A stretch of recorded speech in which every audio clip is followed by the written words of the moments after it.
Good Erev Shabbos. How do we prepare ourselves for a challenge? We all have challenges, whether it's something big like moving house or changing job, or a smaller everyday occurrence like preparing ourselves for a difficult conversation. What do? How do we set ourselves up for the most successful outcome? Our Torah, our guide for life, of course, has advice on this topic. And in fact, in this week's Parsha, Yaakov himself, our forefather, has to prepare himself for an extremely difficult challenge.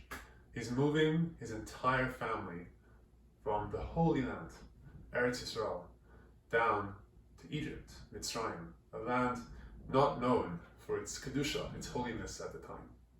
So what did Yaakov do? So surprisingly, the Torah only actually tells us a single detail.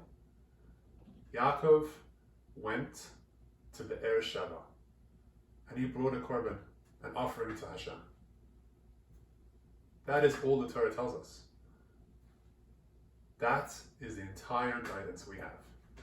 So the question is, what does that mean? How is that a preparation for going down to Egypt? And why on earth that? Going to Be'er Sheva? Why? He didn't live there. And bringing an offering? What was the focus of that? What was the point? Very problematic. And all the commentators come to try and explain this. And let's just focus on three. The first one to focus on is from the Radak, Rabbi Kimchi, a provincial Rishon, medieval rabbi. And his answer is that Yaakov was actually not sure that he was doing the right thing. He knew that his father, Yitzchak, had also wanted to go to Egypt. And Hashem had said, no, stay in Israel. And now he, Yaakov the son, was making the same choice. So what did he do? He went to Be'er Sheva, a city on the border of Eretz Yisrael, ready to cross. And he brought an offering to Hashem and said to Hashem, please Hashem, give me some guidance. And Hashem did. Hashem appeared to Yaakov in a vision, in a nevuah, and told him, Yaakov, this is the correct choice. I'll be with you in Egypt. I'll be with you bringing you back out of Egypt. Go ahead, you have my blessing. That's answer one. Yaakov sought guidance. Second answer to focus on is from the Medrash Rabbah. The Medrash Rabbah says, what was Yaakov doing, going to the Be'er Sheva? The truth is, it wasn't really for the offering. It was something else. Abraham, Yaakov's grandfather, he knew that at one point in the future, his offspring would have to build a mishkan, a sanctuary, a temple for Hashem. And he also knew that they would have to use cedar beams, and some of them exceedingly long.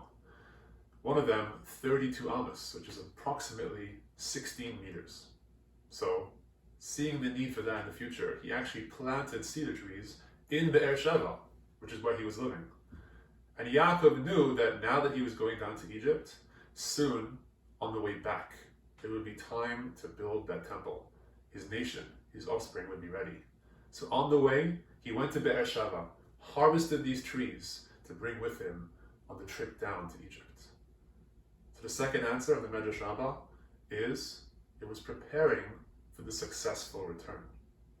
And the third answer, this answer coming from Rosh Hashanah Hirsch, is that the intention was to create a focus on family.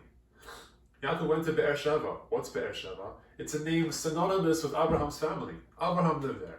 Yitzchak lived there. That was like family Abraham. So he went there, a place suffused with the kedusha, with the holiness of his family. And he brought a zevach, a very specific kind of offering. It's an offering that's not fully burnt on the altar, not like an oila, which expresses a complete giving over to Hashem. A zevach is a family korban. It's a shlamim. It's one that the family eats, not just the altar, not just the priest, the family. So he went to Be'er Sheva, a place of family. He brought an offering which is eaten by the family to build a focus on family before going down to Egypt. So the third answer is a focus on family. But to take this a step further, I think what these commentators are teaching us really is not just what Yaakov was doing, but the answer to our original question, which is how does anybody prepare for any challenge? And I think that these three options, these three ideas, are really the package deal for any challenge. How do we deal with the challenge? Number one, like the Radak says, we seek Ad Hashem. We seek guidance. We make sure we're doing the right thing. If going into this situation of challenge is not the right thing, stay far away.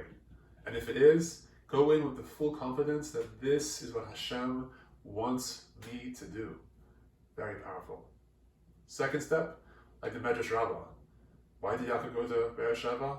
To prepare for the future, to focus on the end goal, to focus on success. He brought the cedar to build the temple on the way out of Egypt. Our step two in dealing with the challenge is to focus on the success and the end goal. Very inspiring. And finally, step three, of Hirsch's answer, which is to build a focus on the family unit. That's all about creating a support network. Whenever we enter a situation of challenge, let's accept it. It's going to be hard. And it's at those times that having the support of others, wherever it may be, family, friends, colleagues, anybody, that's a very, very helpful tool to dealing with any challenge. So the three steps are, number one, seeking guidance, making sure it's the right choice and putting ourselves wholeheartedly into it if it is. Number two, preparing and focusing on the success. And number three, building a support network to help ourselves. And with that, we can face any challenge. Wishing you a very happy Shabbos.